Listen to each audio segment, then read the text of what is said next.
interest rates are probably down. They scatter, but they're probably down. Prescription drug prices are even to down.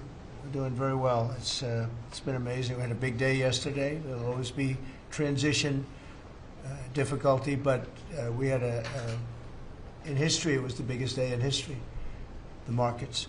So we're very, very happy with the way the country's running. We're trying to get the world to treat us fairly. This is something that should have been done 25 years ago, and it wasn't. Should have been done 40 years ago, and it wasn't. But no president was willing to take it on, but you had to. It's not sustainable. It wasn't sustainable. And as you know, without a lot of money being added, which is a lot of money that we could add, the country is making approximately $2 billion a day. And when you think of it, we've never done that before, never come close to it. And the number is probably $3.5 billion a day. And that makes us a very strong country. But we have Scott here and Howard and some of the people that are working on deals. And the biggest problem they have is they don't have enough time in the day. Everybody wants to come and make a deal. And we're working with a lot of different countries. And it's all going to work out very well. I think it's going to work out really very well. But we're in good shape. There's no inflation. There's very little inflation. And I went 4 years without inflation, and I tariffed. I took in hundreds of billions of dollars from China and others, taxes in China. But we took in hundreds of billions of dollars a year from China, and we had no inflation, essentially. So we think we're in very good shape. We think we're doing very well. Again, there'll be a transition cost and transition problems, but in the end, it's going to be a beautiful thing. We're doing again what we should have done many years ago. We let it get out of control, and we allowed some countries to get very big and very rich at our expense, and can't let that happen. It's not a sustainable formula.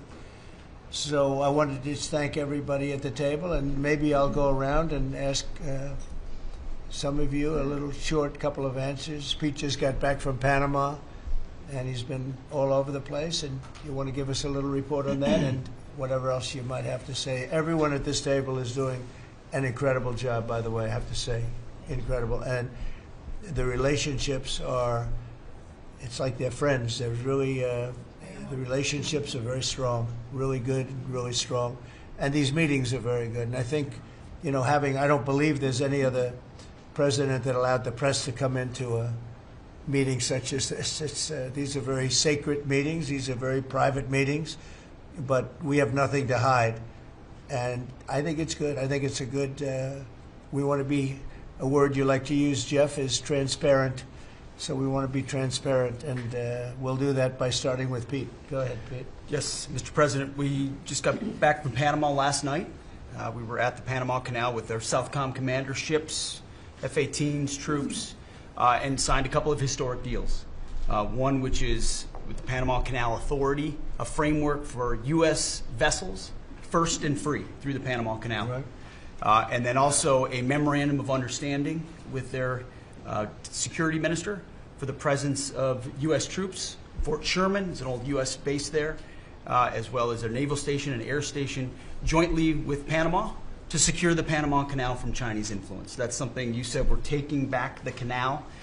China's had too much influence. Obama and others let them creep in. We, along with Panama, are pushing them out, sir. And so we had a very successful trip there. President Molino sends his regards, very complimentary of the U.S. as he's a great ally, and I think they want the Communist Chinese out. And with our troops there partnering with their forces, we've got a chance to push them all the way out, sir. We've moved a lot of troops to Panama and filled up some areas that we used to have, and we didn't have any longer, but we have them now. And I think it's in very good control, right? Yes, sir. Okay. Thank you, Pete. Very good. Howard? So, so we've have so many countries to talk to. It is, it's incredible. I think Scott and I, I'm not sure we could ever have enough time in the day to talk to all these countries because they want to talk and they want to talk now, and they have come with offers that they never, ever would have come with, but for the moves that the president has made, demanding that people treat the United States with respect. We're getting the respect we deserve now, and I think you're going to see historic deals, one after the other. And then I'm very excited that within a week and a half, we're going to start with the gold card, and the Trump card is coming out, and we're very excited about that, and that's coming soon. So very excited. Thank you very much. Good job. Linda? Well, on a couple of fronts, we have been addressing the issue of anti-Semitism on campuses. There's been some grant funding and contract funding that we've reviewed, and some canceled and some we've put on hold, waiting for that, while we do an investigation. On the other side of what my responsibilities are in having education go back to the states, we're meeting and talking with governors. I was with, this week, all 50 commissioners of education around the country, and because we also want to provide them with tools and best practices as education does move back to the states. Making great progress, great response from the states, and very positive. And what about colleges? You're holding $400 million from Columbia. From Columbia. $8 billion from Harvard. Can you imagine the money we pay Harvard? They have a $60 billion fund, and we're giving them $8 billion, and we're trying to figure that out. And then they hire de Blasio, the worst mayor in the history of New York, and they hire the woman from Chicago who was a disaster, total disaster, and they pay them massive salaries, and they're supposed to be teaching you government. That's not Harvard. That's not Harvard the way it used to be. So do you have anything to say about that? The dollars you're holding back from quite a few universities that were not behaving. Yeah, and the other, there's some Princeton, Cornell, others that are coming in, and actually getting calls now from the presidents of the universities who really do want to come in and sit down and have discussions. And so we're investigating them, but in the meantime, we're holding back the grant and the fund money. Thank you. Great job. Thank you. Very thankful for the House voting for the President's budget resolution along with the Senate bill. Made a ton of progress this week in working with members to ensure that a desire for flexibility in the Senate was not misconstrued as a desire not to slow and do spending reforms. And so we're very thankful for that. And now we can get after writing that bill, getting the President as big a package of his agenda to his desk. So very good week. Good. We just got the House vote, and now we're well on our way to getting, as we call it, the great big beautiful bill. It's a beauty. There's never been a bill like this one. We're trying to get it all into one beautiful bill. It's tax cuts, regulation cuts, and many other things. The border, a lot of money for the border. Well, you're doing a fantastic job. So, but we just got a report that we, as you know, you knew before us. Were you surprised we got the vote? We got the vote. And we're happy to get the vote. So I think we're going to be in very good shape. Okay, please. Mr. President, last year the Chinese received 1,700 orders for new ships. American shipyards received 5. Under your leadership, like so many other industries, we are going to revitalize and make shipbuilding and maritime great again with these blue-collar jobs. These are the cranes, the ports, opportunity zones, and drive that investment back in. And we have, under that executive order, and also one to streamline foreign military sales for people that want to buy our equipment, and of course acquisition reform, all just this week under your leadership, Mr. President. So we're going to be rebuilding our shipbuilding business. We may order, would have to go to Congress for this, but we may buy some ships from other countries that we're close to and that do great jobs with ships, but we're going to start the process of rebuilding. We don't really essentially build ships anymore, which is ridiculous. It's going to be a very big business for us in the not too distant future, but in the meantime, we have countries that do very well at building ships, and we'll be dealing with those countries, and we may be ordering top-of-the-line ships from those countries, and within a fairly short period of time, we'll be building our own ships. So we'll probably have to go to Congress for that. But we're not going to have a problem. Susie, thank you very much for the job you've done. Go ahead, please. I just want to make sure you know that this cabinet, I think, pretty uniquely collaborates and cooperates and works together to accomplish all that you've asked them to do, and I think they deserve a lot of credit for that. True. You're doing a great job. The chief of staff, doing a great job. Lee, go ahead. Mr. President, the Biden EPA was strangulating the economy. The Trump EPA understands it's not a binary choice. We can protect the environment and grow the economy. Working with Doge and Elon Musk, we've now canceled $22 billion worth of grants. And we have launched what is the largest deregulatory action in the history of the country. Just in one agency. That's how much of a mess the Biden EPA left us. It is going to end up reducing the cost of living. It's going to create jobs. It's going to make it easier to purchase a car. It'll be easier to heat your home. We're proud of this effort. The effort that we have is fulfilling the mandate that you earned from the American public. Clean air, land, and water for all Americans, unleashing energy dominance, permitting reform, advancing cooperative federalism, making America the AI capital of the world, and bringing back American auto jobs. When you called me that day asking for me to take this position, I was honored. And you were very specific and clear in what you wanted us to accomplish. We understand our mission, and at the Trump EPA, we're going to make you proud. Great job.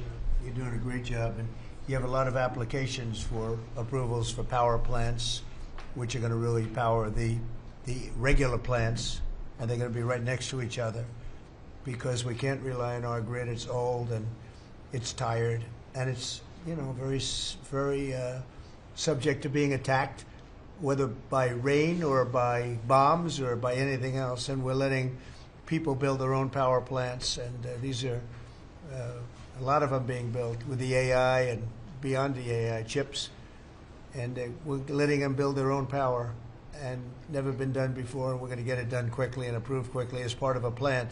They'll have a sort of be their own power company, and it's very exciting. They couldn't believe it when I told them that. I said, we're going to get you the approvals very fast as part of your regular plant. You're going to build electric producing plants, and it's very exciting. And they're able to do it very quickly and very well, and you made it possible. Thank you. You have a lot of applications for some of the biggest plants that have ever been built in the world.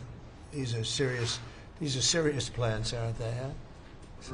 Approved. Applications in. We are open for business. Working with Secretary Burgum, Secretary Wright, we are going to make you proud.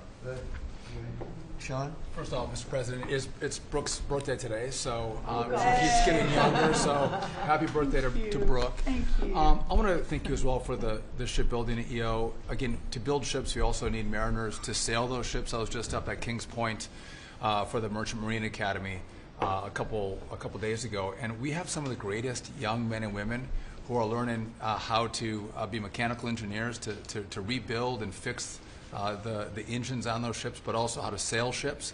I would tell you that over the past decades, this academy has become, it needs some love. It's been a little bit dilapidated.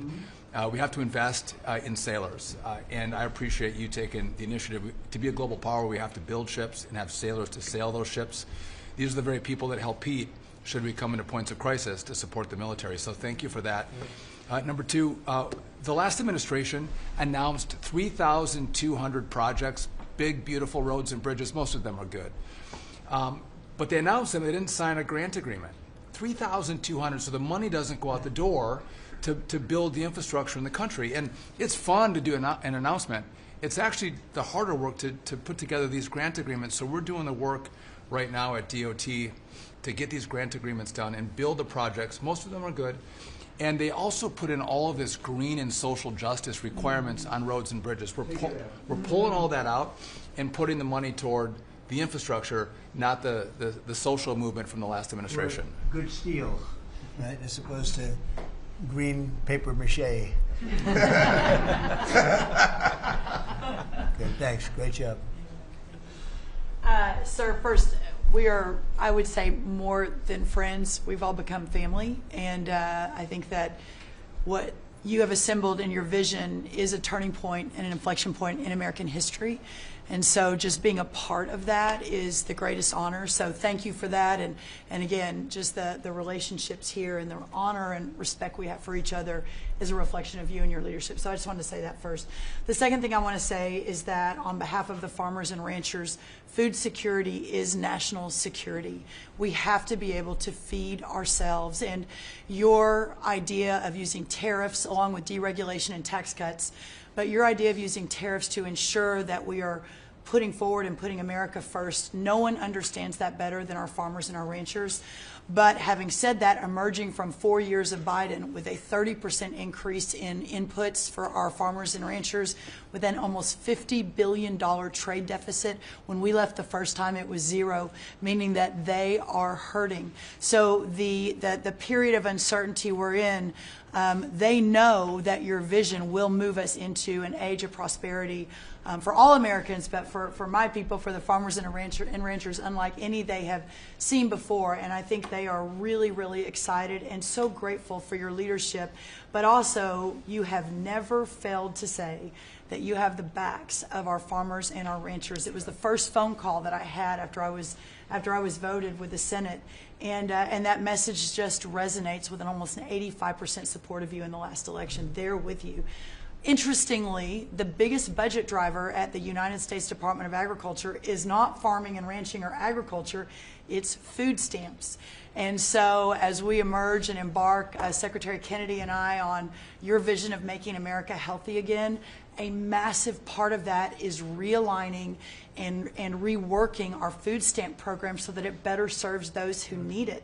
And yeah, to the point of getting the transgender, DEI, Green New Deal out of the USDA and realigning is really important. So It's out of the thank military, you. right? Yes, sir. Is it 100% out, would you say? 99.9, sir. I'm going to get that last point Get the one out. rest of it. But thank you, sir. We've got a much different military, I will tell you. Thanks very much. Good job. And eggs are down. Eggs are Big, down. right? Yes, Big. yes, sir. Wholesale prices. Yeah. Retail will come. Easter is the Super Bowl for eggs. So, you know, there may be a little fluctuation, but no, we feel really good about it. Thank you. That's what I hear. Thank you. Thank you. Good. I'd echo what Howard said on the trade queue, that we've got over 75 countries that want to come in. So it'll be Treasury, Commerce, Jameson at USTR, and we're putting a process in place. And as you said, you're going to be part of the negotiations too, because I've had these countries call me up and Secretary Bessent, we're happy you're going to be negotiating. I said, well, President Trump's going to be involved too. So bring your best deal on the budget. It's moving quickly in the House and the Senate, thanks to your leadership.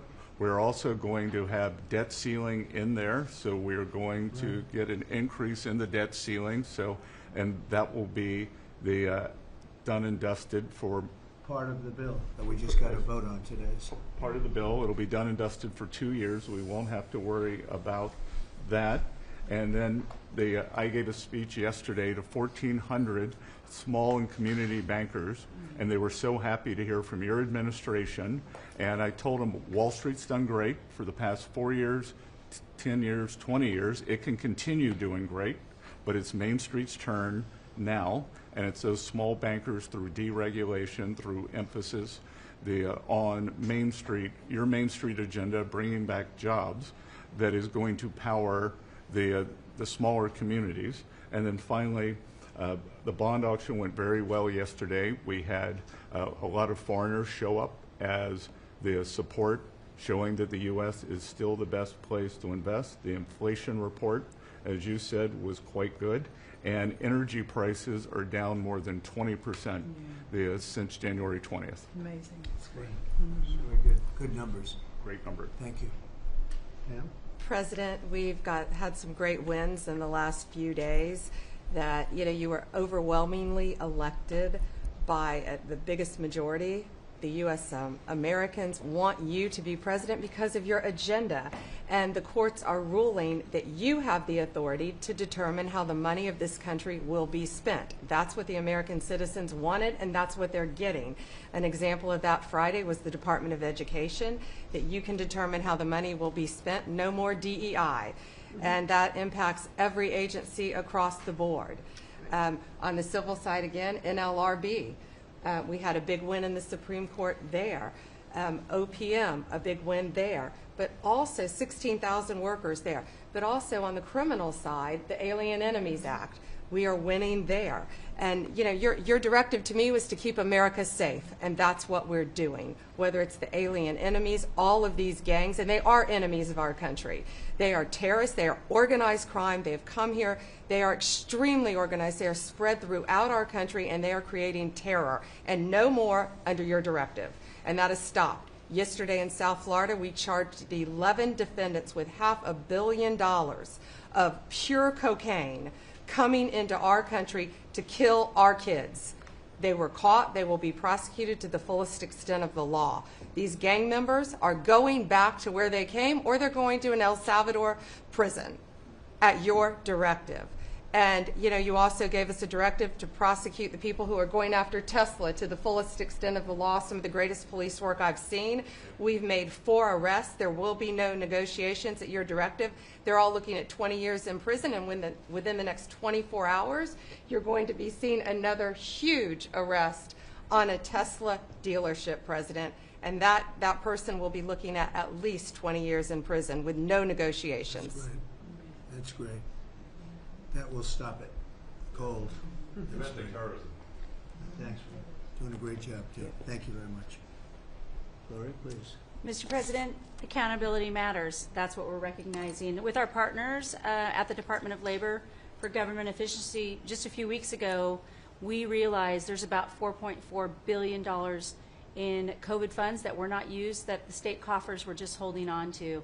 Out of that, we've returned $1.4 billion back to the state treasury, so essentially to the American people, and we'll go back and claw the rest of those billions of dollars back. And on the heels of that, late last night, we're understanding unemployment insurance fraud. That trust needs to be whole for the American people. When we need it for who deserves it.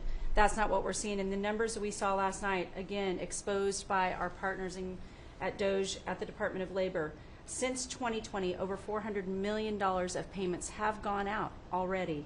And when you hear these numbers, apparently in the United States, we have over almost 25,000 people who are over 115 years old who are collecting $59 million that we have sent out to people.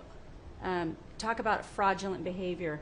Mr. President, 28,000 people between 1 and 5 years old have collected fraudulent payments at the tune of $254 million has gone out.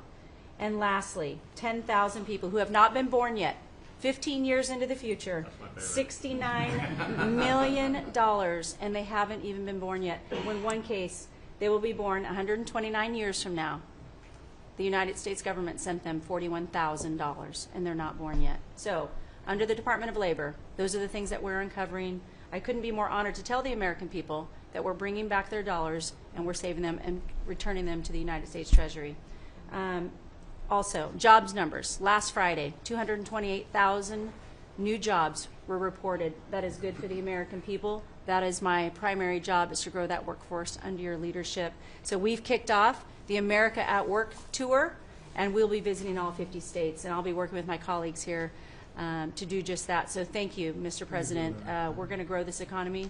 We're going to keep our focus on the American worker. So you're finding tremendous fraud, though. Those numbers are really bad when you're Unheard of. over 115 years old. And I think you had mentioned the oldest person in our country is 114 years old. That's pretty good. A woman living in Pennsylvania, but apparently there's 24,000 more of them that are 115 or older. That I hope you hear that. So we have 24,000 older than the oldest person. Definitely did. That's terrible. And what are we doing about that? How do we get that money back? Yeah, so we're working with our IGs to do the further investigation. The House and Senate, we had a 5-year statute of limitations. We've got an extension on that, another 5 years. And so the goal, in my opinion, we should never have a statute of limitations to return the American dollars back to the Treasury when there's fraud. But at this point, we will continue to work hard and double down and return those dollars to the Treasury. Great. Thank you very much. Thank you. Great job. Christy?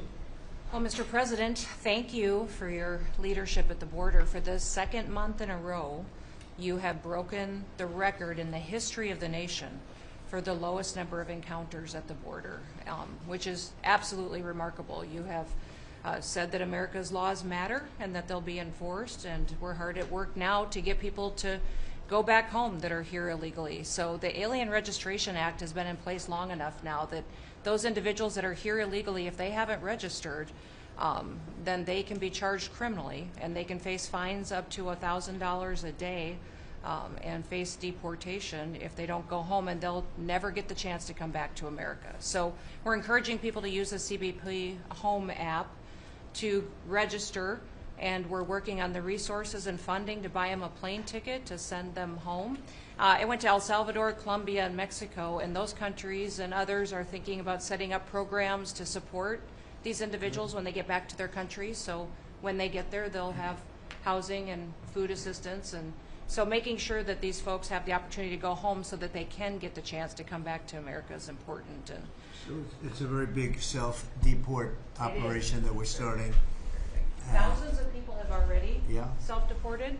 Well, we're just going to, when you have 21 million people that need to go home because they're here breaking our laws, then we need to facilitate that. And I've been working with the governors a lot lately on several different issues. One of them has been on FEMA for recommendations on how to do exactly what you've directed us to do. And then also I sent a letter and communicated with them that they need to be setting up a SCIF. Some of our governors don't have secure facilities to have national security issues. I think one of the jobs Homeland Security has is to give communication down to states, to local cities and communities. And so recommending they get a SCIF, they have secure comms with them at all times or nearby so that they can have national security conversations, and then to have somebody in their office designated that is their communications person. A lot of them have emergency management officers, but they don't necessarily have somebody designated when it comes to a national security issue that we may need to communicate with them on. And I think American people need to know that Real ID will be required to travel on May 7th. So those governors have been notified to communicate that at home. We don't want anybody to get delayed and not be able to travel when they get to an airport. And this will also help us bring integrity back to all of our IDs and how they're used for issuing driver's licenses. And governors know how I feel about making sure their driver's licensing system has integrity, because a lot of people use their driver's license to vote. And the backbone of our country and the foundation is election integrity. So we're giving all those directions to our governors and communicating that so they can lead on it as well. And we're going to work with people so that if they go out in a nice way, go back to their country, we're going to work with them right from the beginning on trying to get them back in legally. Is that right? The chance to come back. So it gives you a real incentive. Otherwise, they never come back. They'll never be allowed once a certain period of time goes by, which is probably going to be 60 days. We're also going to work with farmers that if they have strong recommendations for their farms for certain people, we're going to let them stay in for a while and work with the farmers and then come back and go through a process, a legal process. But we have to take care of our farmers and hotels and various places where they need the people. And we're going to be working with you very carefully on that. So a farmer will come in with a letter concerning certain people saying they're great, they're working hard. We're going to slow it down a little bit for them, and then we're going to ultimately bring them back. They'll go out, they're going to come back as legal workers. Okay? Yes, sir. Thank you. Which I think will be I think it's very important to do. Okay, thank you very much. Great job. Jameson, I watched you testify for the last Yeah, he did great. couple of days. You were every night at 3 o'clock in the morning. And you did great. You were fantastic. Thank you very much. It's just what I like to do for fun, sir. You've been keeping us very busy. Last week, you started a reordering of international trade, something that hasn't happened for 80 years, something that should have happened decades ago. And you know that. You've known that for a long time. That's why you have us all working on this. You came into an emergency situation where President Biden left us with a $1.2 trillion trade deficit. It's the largest of any country in human history, the largest. So you declared an emergency, you took action. You say the largest in history, right? In history. There's never been anything like what he left us. He left us a mess. His whole administration was a mess. So go ahead. So So you declared an emergency, you imposed a trade action, so now you have a tariff on the world, it promotes U.S. manufacturing, it protects U.S. workers, and you've also given room for negotiation during this time so we can open export markets for our farmers and other producers and American workers. And this is why the unions vote for you, this is why the workers vote for you, this is why the families want you to be the president, because you're standing up for American workers and American communities. We've had countries come in over the past couple of weeks that represent more than half of global domestic GDP, more than half. That's who's coming in to talk to you and to your advisors about how to have reciprocal trade, how to have fair trade. Would have happened without you. Thank you very much. Great job. Lovely line.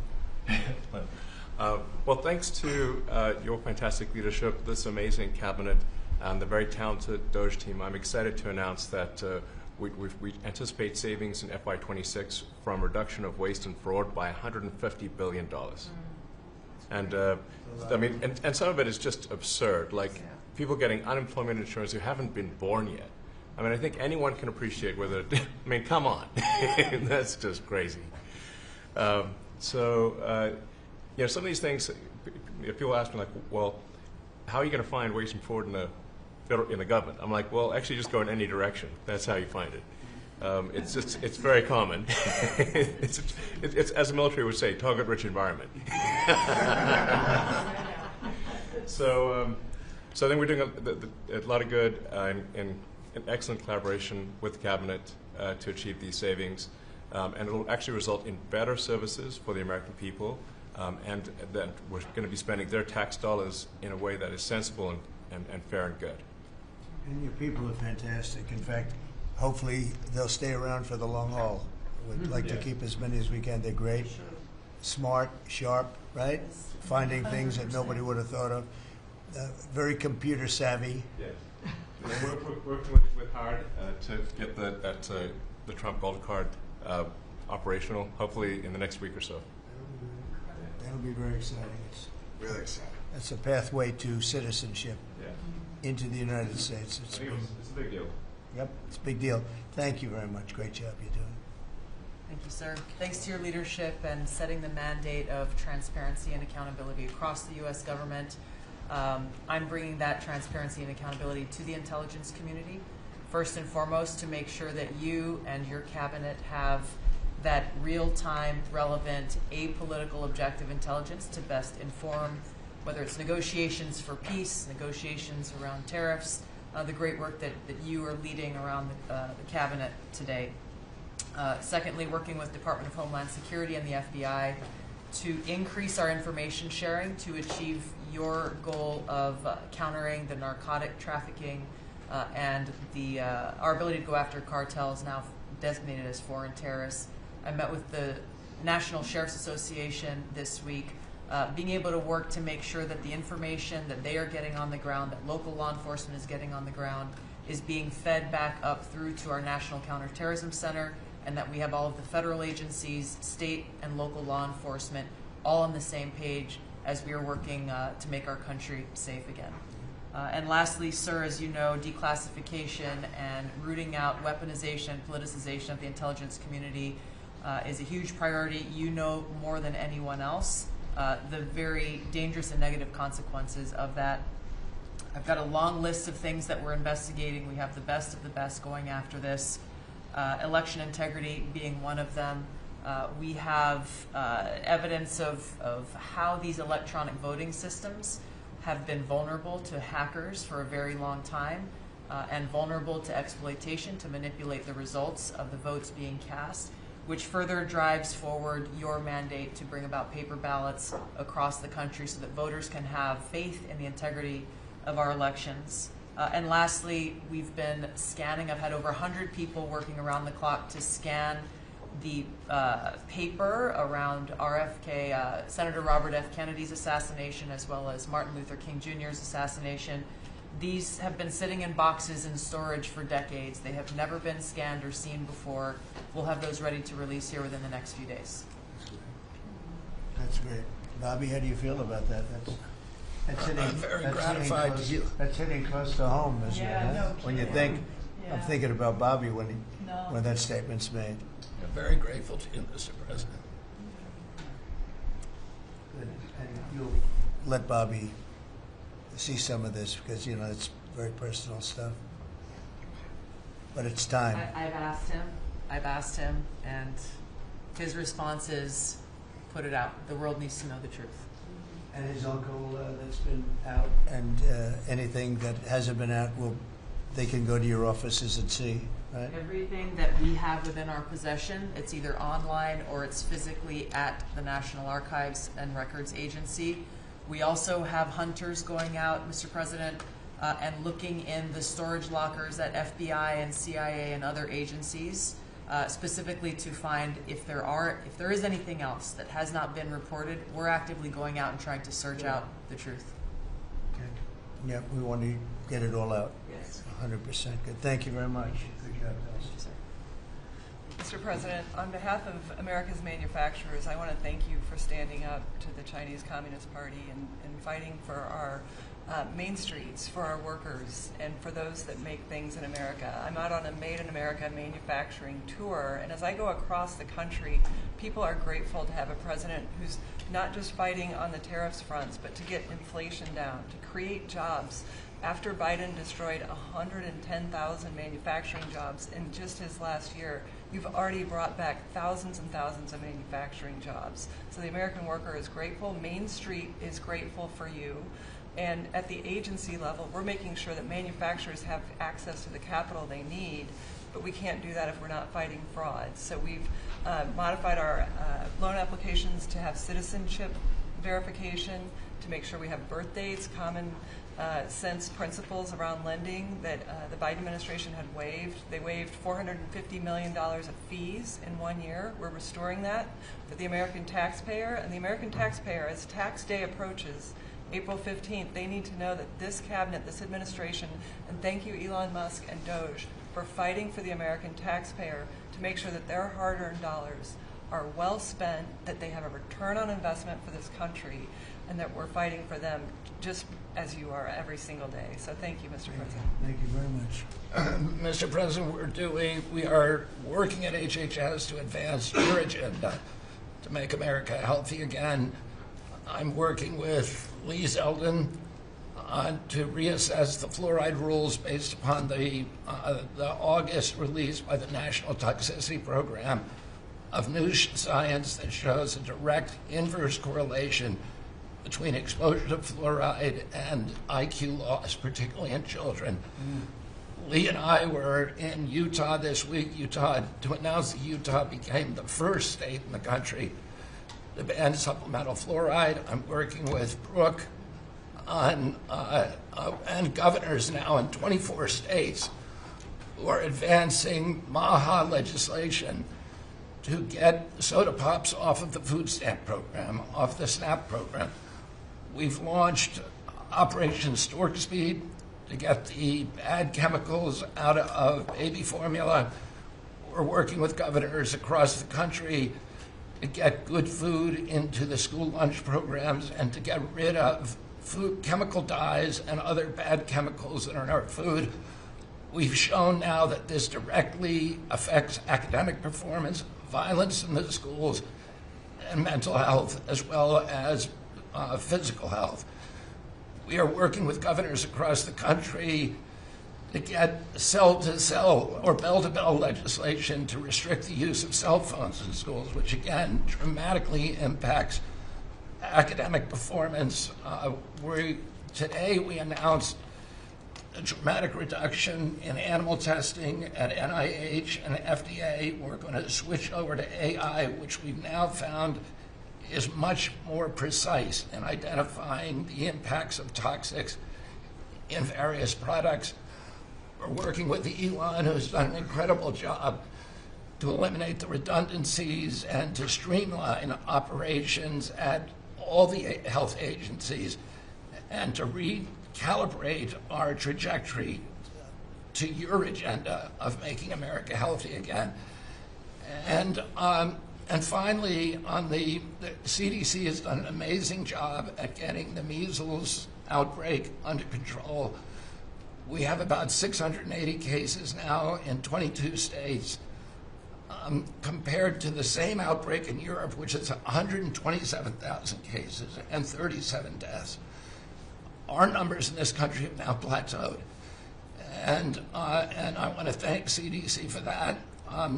And we're trying to refocus the press. We've had 3 measles deaths in this country over 20 years. And we're trying to refocus the press to get them to pay attention to the chronic disease epidemic as you've asked us to. We have now 38% of American youth are pre-diabetic. This was unknown 30 years ago. Every child that becomes diabetic, there should be a headline about them. We have 100 million adults who are pre-diabetic or diabetic. And we have, we have now, the autism rates have gone from now most recent numbers we think are going to be about 1 in 31. 1 in 12, so they're going up again. From 1 in 10,000 when I was a kid. And we are going, at your direction, we are going to know by September. We've launched a massive testing and research effort that's going to involve hundreds of scientists from around the world.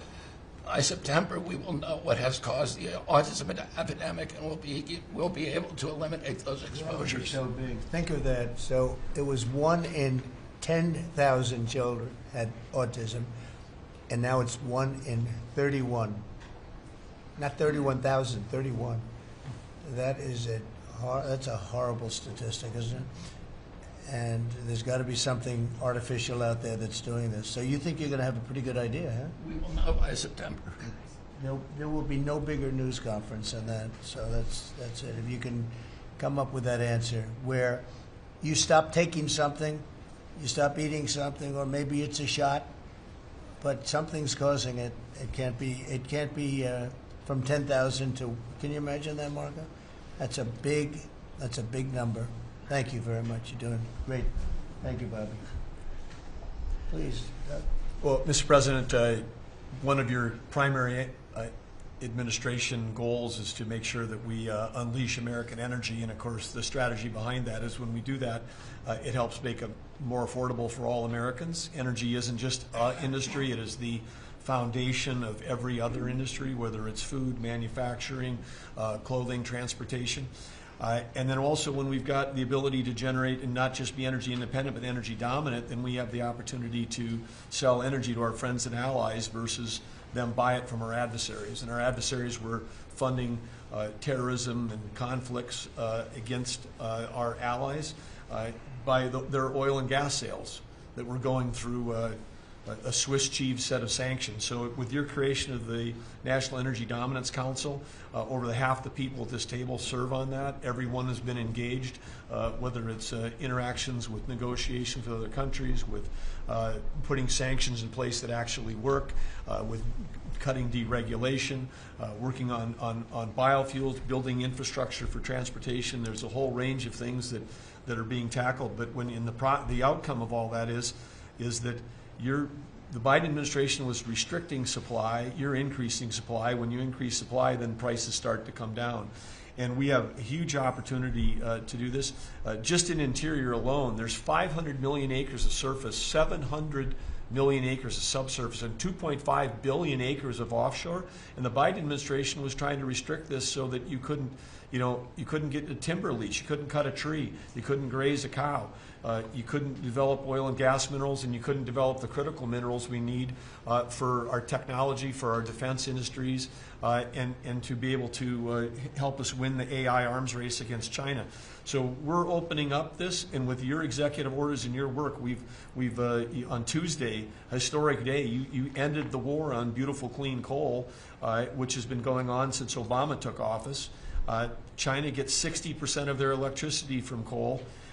They're opening up they've opened up 94 gigawatts of coal in the last year as part of this AI arms race. 94 gigawatts, that's enough for 94 Denvers to be able to, 1 gigawatt per metro area like that. It's unheard of. So we have an opportunity under your leadership to come back. The Gulf of America had its first offshore lease sale, which is scheduled for later this year, but that was, the industry loved that because we're now, the Gulf of America is now open for business again. and there's as much as 7 billion barrels of oil accessible now. They've increased the upside of what they think that is. On the coal front, the estimate is the financial value of the coal in America is $8 trillion. That was an asset on the balance sheet that we've now being put back on again. And of course in Alaska, with your separate executive orders to unleash Alaska energy between ANWR, the North Slope, the Strategic Petroleum Reserve Alaska, all of those, we've reversed Biden decision. Those are all open for business again. And all of this is leading to the investment coming to America. The smart money is coming to the U.S. That's why we've got trillions of dollars of investment that are showing up at the door, because they know if they're going to do manufacturing here, there's going to be energy to power their plants. And so, again, thank you for your leadership and thank you for everything you're doing. Very good. Thank you. Marco? Well, Mr. President, one of the most important things I believe you'll achieve in your presidency is reordering the world in a proper way. For 31 years, more than 31 years now, multiple administrations have allowed the Chinese to deindustrialize this country, to take away jobs and factories and pillars of our national strength. And what you're doing now, I think, is a great service to our country, but ultimately to the world. And I want to congratulate you and your team that's working on that, because it has extraordinary geopolitical implications, as you see, from all these other countries that are now coming here and wanting to join something that actually makes it's crazy to allow these. I mean, basically, we lived in a world where Chinese companies can do whatever they want in America, but our companies cannot do anything over there unless they allow it, and even then they steal our stuff and reverse engineer it. So just reordering all of that has dramatic implications on peace and security of the world, so we thank you. An important meeting, thanks to you, is going to happen on Saturday for the first time in a long time. There'll be direct talks between Ambassador Witkoff and a top-level leader in Iran. We hope that'll lead to peace. You've been very clear what Iran is never going to have is a nuclear weapon, and I think that's what led to this meeting, and we'll wait for him to come back from it, and we're hopeful about that. I would also say that we are receiving, and I think the Department of Homeland Security can confirm this, historic cooperation from countries all over the world. Number one, in taking back their citizens. Every country in the world has to take back people that are illegally in another country. And we have countries that refuse to do it or will kind of ignore our calls. All of them are doing it. The ones that are not are paying a price. And we've also found cooperation in other countries that are willing to take some of these people, some very dangerous criminals. I know the President of El Salvador will be here next week, has really been a good friend of the United States in that regard. These are some of the worst people you'll ever encounter. And Pam knows this, and Christy knows this from the work they're doing. And one last point I want to make, Mr. President, and again, it's under your leadership, it's actually under your executive order. If you come to this country as a student, we expect you to go to class and study and get a degree. If you come here to vandalize a library, take over a campus, and do all kinds of crazy things, we're going to get rid of these people.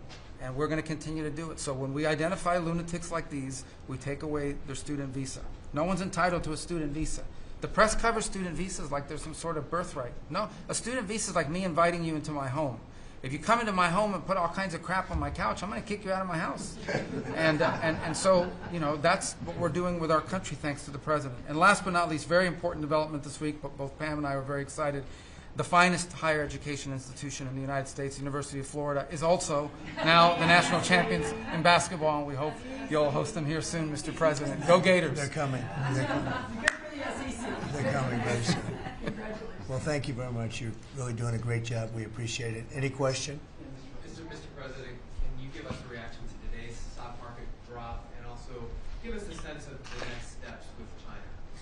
Well, I haven't seen it because I've been here for 2.5 hours, so I'll be seeing it. I think Scott went out. Scott, you want to have a statement on that? Sure. Look, the up 2, down 1 is not a bad ratio, or up 10, down 5. And I think as we have talked about, as we go through the queue and settle with these countries who are going to bring us their best offers, we will end up in a place of great certainty over the next 90 days on tariffs. We had very good inflation numbers today. Oil's down. We had a successful bond market, so I don't see anything unusual today. And next steps for China, sir? Well, we'll see what happens with China. We would love to be able to work a deal. They've really taken advantage of our country for a long period of time. They've ripped us off beyond nobody. How people stood for it, sitting in my position, is not even believable. And we're talking about many presidents, not just a couple. But they did, and all we're doing is putting it back in shape. We're resetting the table. And I'm sure that we'll be able to get along very well. I have great respect for President Xi. He's been, in a true sense, he's been a friend of mine for a long period of time. And I think that we'll end up working out something that's very good for both countries. I look forward to it.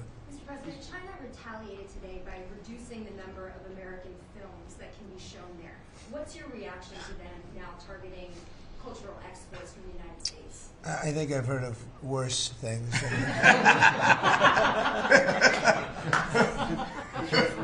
Yes, please.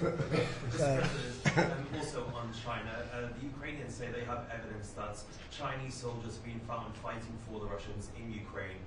Can the U.S. verify this? And if so, what does the U.S. plan on doing to China to counteract that? We'll look into it, but I think beyond that, we're really looking to get that war stopped. They're losing 2,500 and even more than that young people a week. They're Russian and they're Ukrainian. They're not American, but they're people. And we're seeing if we can get it stopped. And I think we're making progress. I appreciate the ballerina who was released. It was at the request of a very good friend of all of ours, actually.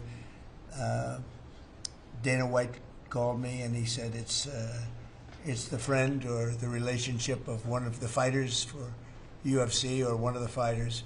And Dana's an incredible guy, and we spoke to President Putin about it, and they made a deal. They released the young ballerina, and she is now out, and that was good, so we appreciate that. We hope that we're going to be able to make a deal relatively soon with Russia and Ukraine to stop the fighting. It's so senseless. It's such a horrible thing. It would have never happened if I were president, but it did happen, and we were given that card. And I think we're going to get it. I think we're going to get it stopped. We've got to get going. We've got to get it. We have to move it faster. Likewise with the hostages, we're making progress.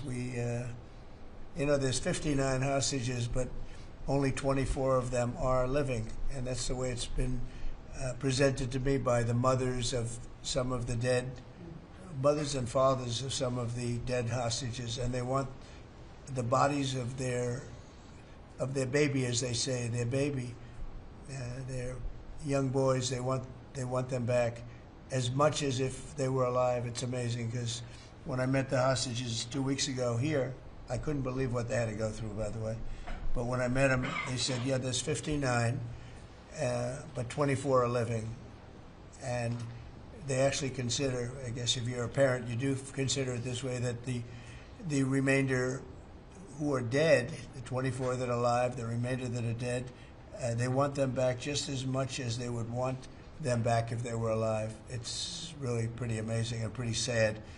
So we're getting close to getting them back. We have a lot came back. A lot of people are very grateful. Some came back in pretty bad shape.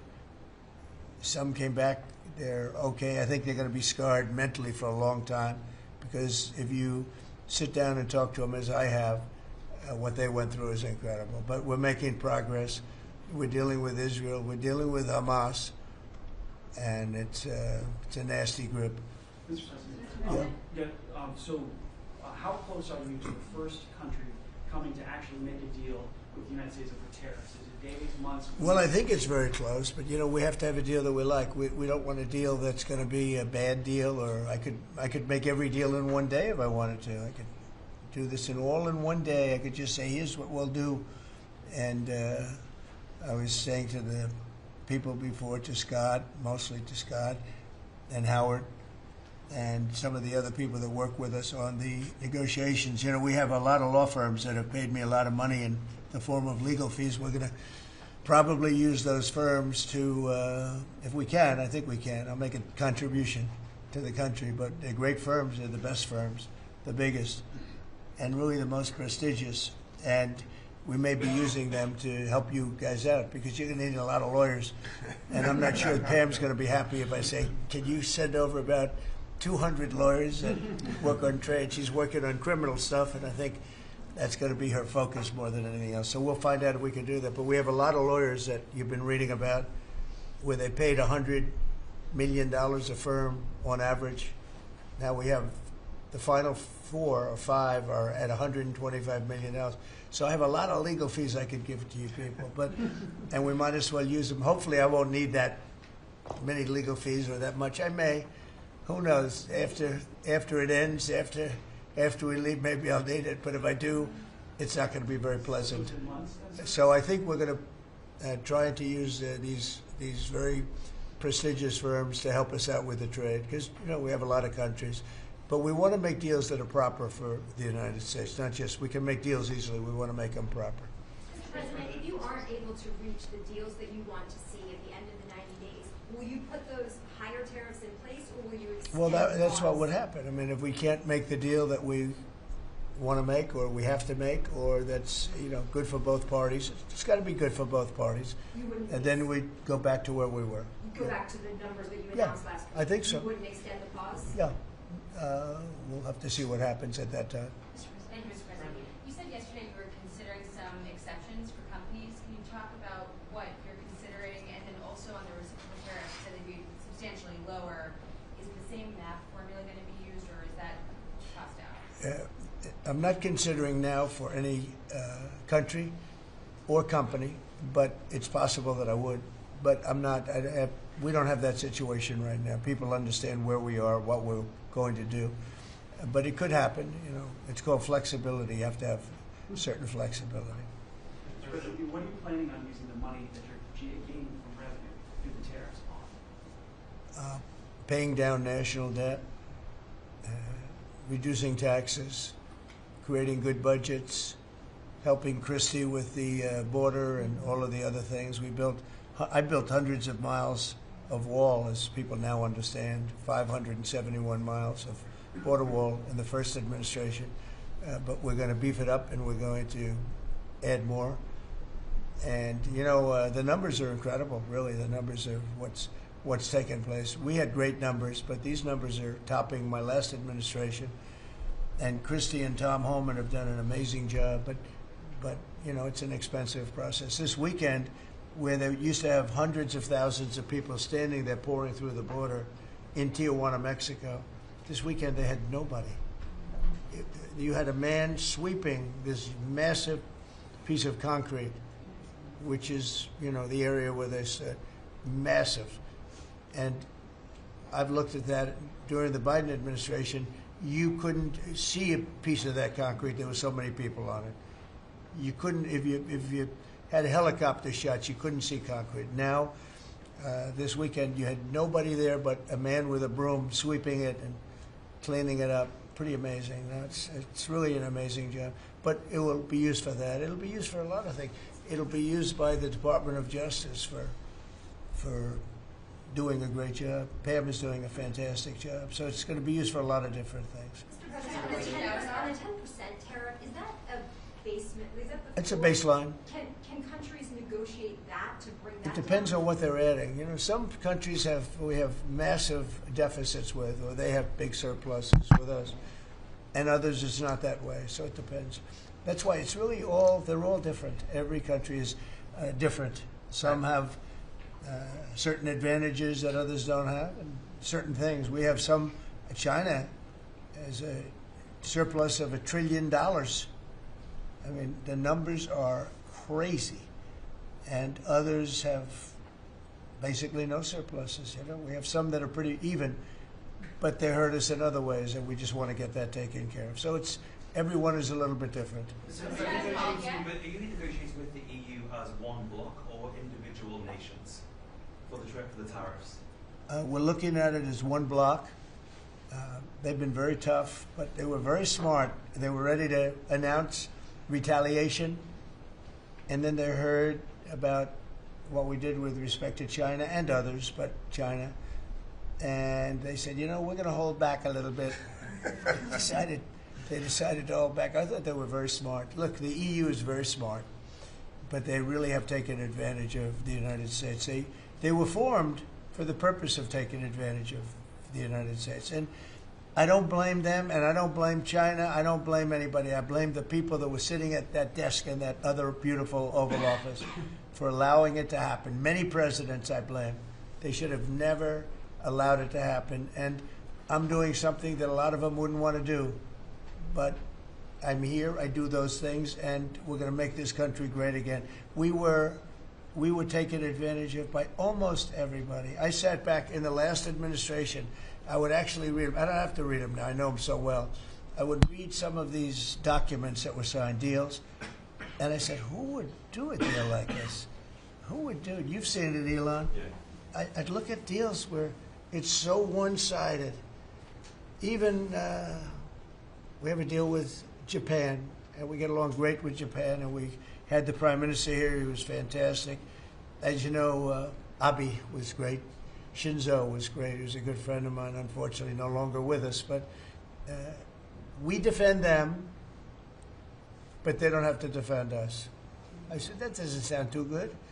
But we have a deal, where a defense deal. We pay hundreds of billions of dollars to defend them. But if for any reason, in other words, we pay all the money. They don't pay anything. But if we're ever attacked, they don't have to do a thing to protect us. I said, oh, that sounds like a wonderful deal. So that's just one out of thousands. And I just wonder who did this. And it's people that either hate our country or didn't care, an expression that you use. I think it's really a lot of them didn't care. It's just hard to believe how bad they are. Now, that's a little bit of a defensive deal, but I'm talking about trade deals, the same thing. They're so bad, you would say, how come? And even when I'd renegotiate, like, I'd go to a country, they'd give me everything I asked for. I said, why didn't somebody ask for it, like, originally? They give me everything. I think when they were negotiating, they didn't care, or they didn't ask, or they were shy, or they were very stupid, or they hate our country. Yeah, go ahead, Jeff. You were speaking about Japan. Can you clarify what your vision is for U.S. Steel? You referenced it yesterday. Yeah. There's some questions about what you actually want Sure. to see. Look, U.S. Steel is going to do very well now because of tariffs. And I don't know why they even need a deal. But the only thing is U.S. Steel, if you go back 80 or 90 years, that was a behemoth in this. That was our biggest, most, if we were around, we would have been very proud of it. Today we have different types of companies that are big. Google, it's not the same as U.S. Steel. And I love Google, and I got to like the people that run it. They're very capable people. They didn't like me so much in the first administration, but they like me a lot now. I don't know what happened, but I like them. But, I think they would be the first to admit, when I envisioned, you look at some of those steel factories from 90 years ago, it was a different kind of a country, but they were miles long. Today you see just empty hulks. Those hulks are going to be filled up very soon because of what I'm doing with tariffs. It was a different kind of a thing. But if I didn't do that in the first term, my first term, if I didn't put tariffs on, we would have, because China and others were dumping steel, billions of dollars of steel. Our steel companies were all closing. We wouldn't have one steel plant open, and now we have a steel industry that's doing very well, but soon it's going to be thriving, really thriving, and those factories are going to be filled up, but more importantly, they're going to build brand new ones. Nucor and so many other companies call me, Nucor being a big steel company. They're building massive new steel plants, and it's great. And likewise, car companies. We have many, many car companies. 3 of them, I'm not looking to hurt Mexico, and I like Mexico. And by the way, I think the new president is a terrific person, a fantastic woman. We've had many conversations. She's a very elegant, just a fantastic person. And she's been very nice, very, very nice. But I'm not looking to hurt them. But we have 3 car plants that were under construction in Mexico. They stopped constructing, and now they're going to build in the United States because of tariffs. See, we should have never let this happen, because whoever it was that was president at the time, we lost 90,000 plants and factories since NAFTA. 90,000. It's not believable. How about that, Lori? You're in that sort of world of factories and plants. Manufacturing, construction jobs, bring those workers back home. That's right. We're going to bring them all back. But think of it, from that period of time, which isn't so long ago, we lost. I said the other day, if you had a map on a big wall like this, And if you had pins, 90,000, I don't know if you'd have enough. I don't think you'd have enough room on the map to put the pins. 90,000 factories that we've lost since NAFTA. And it's not even, and about 6 million jobs, but really, I think probably a lot more than that, but they say 6 million jobs. We're going to bring many of that back. I think we're going to bring more than all of it back. We're going to be better and stronger than ever before. But if a president, when they were leaving, said, look, you can leave, but if you're going to build a factory someplace else, and you think you're going to come and sell your steel or your car or any product that you make, your pharmaceuticals, which we're going to do, we're going to get them all back. But if you think you're going to just, all they had to do is say this, and they wouldn't have left. You know, I said it the other day. I said it with respect to, I made a speech a year ago, and I told them if I win, we're going to charge a big, big tariff at the border. And people were thinking about building in Mexico a car plant. And I said, we're going to have a big tariff. So if you want to build a car, you're going to have to pay 25% more than the cost of that car. You're going to have to pay 25% tariff at the border. They would have never left. They could have kept everybody. If a president said, if you leave this country, you leave Michigan, you leave Detroit, you leave any of our states, because to me they're all the same. I love them all. I love them all, and I probably won them all, but they say I won most of them, but I think I won them all, but that's okay. But all you had to say if you were the president is, if you leave and you think you're going to now fire all those workers, leave all that, everything behind, and you're going to build in another country and sell it any, and no, you're not going to. You're going to pay 50% or 100% tariff. They would have never left. And all you had to say, Marco, all you had to say very simply is, you don't have to write it down. All you have to do is say it verbally. If you leave, you're going to pay 100% tariff, therefore don't leave. They would have never left. But they left 90,000 plants. I mean, it's hard to believe that many. It's not, you can't envision it. So just getting back to your, because I'm the great weaver of all time. To weave, you have to be a genius. To go on tangents, anybody can do that. But we'll get back to your original U.S. Steel. U.S. Steel is a big name in this country. Babe Ruth is a big name. We have a lot of big names, but not too many. U.S. Steel is one of the great names in the history of our country. And normally I wouldn't mind so much. I wouldn't be thrilled with it. But to buy for a foreign country, and we love Japan, but for a foreign country to buy that cherished U.S. Steel brand, that's hard for me to do. I mean, somebody else may want it. The company Nippon that's involved with it is a big, powerful company who do a good job. But why can't they just build a plant themselves? I mean, why do they have to, take U.S. Steel? So as you know, I rejected the deal. Now they've come back in a different form. They're coming back as an investor. And, I feel better about that, I guess. But, I know them very well. I know they're thinking, it's the investor. They'll invest, and somebody else maybe is sitting in this chair, and they will no longer have an investment. They'll have the whole thing. That's the way it works. Very smart. They're very, very smart people. We're dealing with very smart people throughout the world. Great geniuses, actually. Look what they've done to our country. And again, I don't blame China. I don't blame anybody. If I could have done it, if I were in that position, I'd have great respect. I have great respect for the people. They ripped off the United States, and all we had to do, have a president that knew what the hell was going on, and none of those countries would have left. Those companies, none of them would have left. So that's a little lesson in basic business. And it's really basic business. It's not complicated business. It's very basic business. And we'd have every one of those car plants going just the way they were 30 years ago. None of them would have left, but now they're coming back.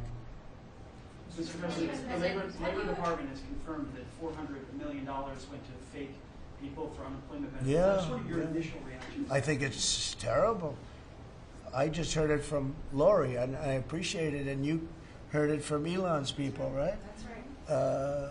Elon's done a fantastic job. Look, he's sitting here, and I don't care. I don't need Elon for anything other than I happen to like him. But I'm telling you, this guy This guy did a fantastic job. I don't need his car. I actually bought one and they said, oh, did you get a bargain? No. I said, give me the top price. I paid a lot of money for that car. But honestly, he makes a great car. You know what I do with it? I let the people in the office drive around in it. Margot and Natalie, they're all, Chamberlain, they're all driving around the most beautiful car.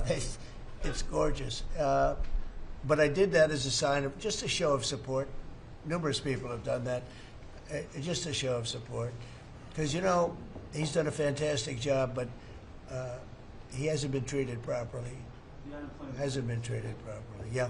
Mr. President, can you talk to us about your communications with China? Has President Xi reached out at all since the tariff? Well, I don't want to say who's reached out. I just say that I think it's going to work out, hopefully well.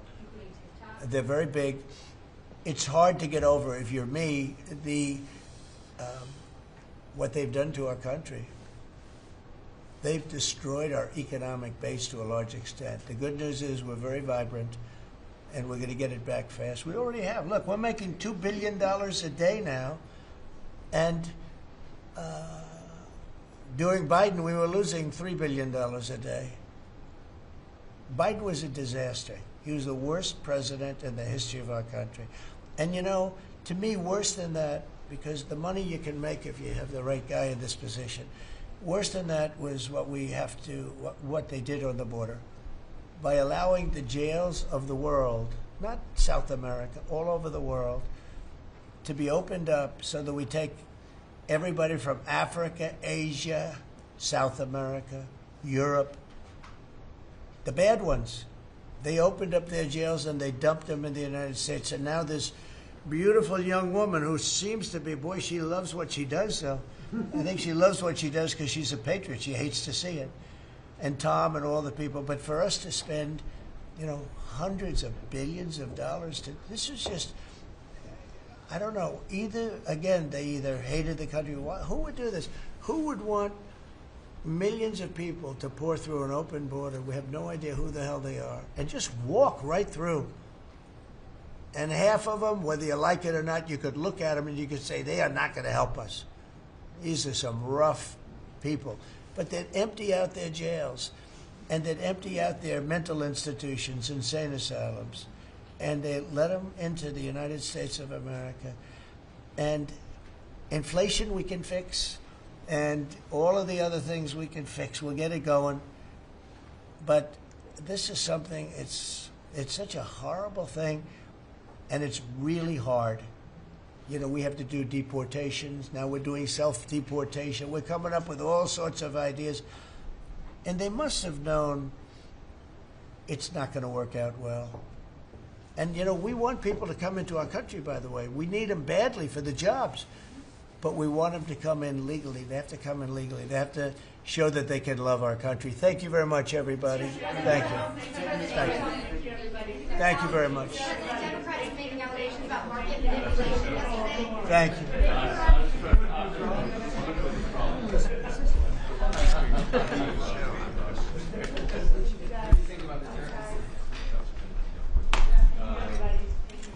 Thank you. Thank you very much. Yes. Yeah. Nobody's ever done this. We let the press, have the cameras done. We just had 3 Or we let it, no. They have cameras.